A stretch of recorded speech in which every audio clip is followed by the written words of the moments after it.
Сәлеметсіздер ме, құрметті менің оқырмандарым?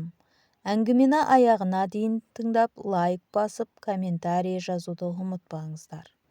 Ауылдың бір шетінде қарапайым ғана бір шаңырақ бар. Үйдің отағасы Серік, момындау, байыппен сөйлейтін етікші жігіт. Әйелі Назгүл, мінезі жайлы, еңбекқор келін. Оларға ата-енесімен бірге тұру бұйырған. Енесі Злиха ақыл тоқтатқан, көп сөйлемейтін, бірақ әр нәрсені байқайтын әйел. Қайынатасы Омар, ақсақалда сөзге сараң, сабырлы кісі.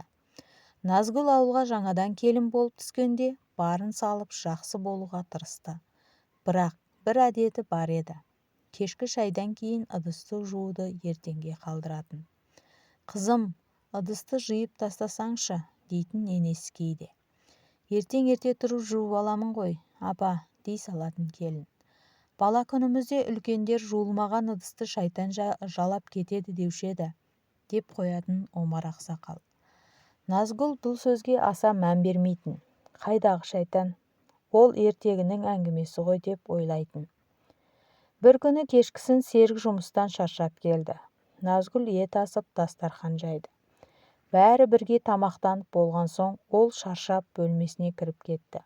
Ыдыс сол күйі жиналмай қалды. Түн ортасында үйдің ішінен біртүрлі дыбыстар шыға бастады. Назгүл ұйқысырап жатып, ас үй жақтан күбірлеген дыбыстарды естіді. Біреу табақтарды қозғап сыбдырлатып жатқандай. «Апа, сіз бе?» деп сыбырлап сұрады. Жауап жоқ. Бір түрлі суық жел тұрып кеткендей болды. Орнынан тұрып ас үйге жақындады. Жарықты жаға бергені сол еді, жүрегі тас төбесіне шықты. Дастархандағы жуылмаған ыдыстар қозғалып жатыр, өздігінен. Біреудің көзге көрінбейтін қолдары тәрелкелерді ақырын айналдырып, қасықтарды сүйкеп жатқандай. Назгүлдің аяғы жерге жабысып қалғандай болды. Демін ішіне тартып, қозғала алмады. Сол сәтте әлдебір сықылықтаған күлкі естілді. Ас үйдің қараңғы бұрышында бір қара көлеңке тұрғандай көрінді. «Әлі де жуғың келмей ме?»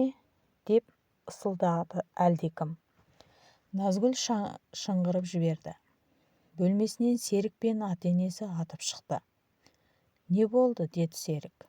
Назгүл дірілдеп ыдыстарды көрсетті.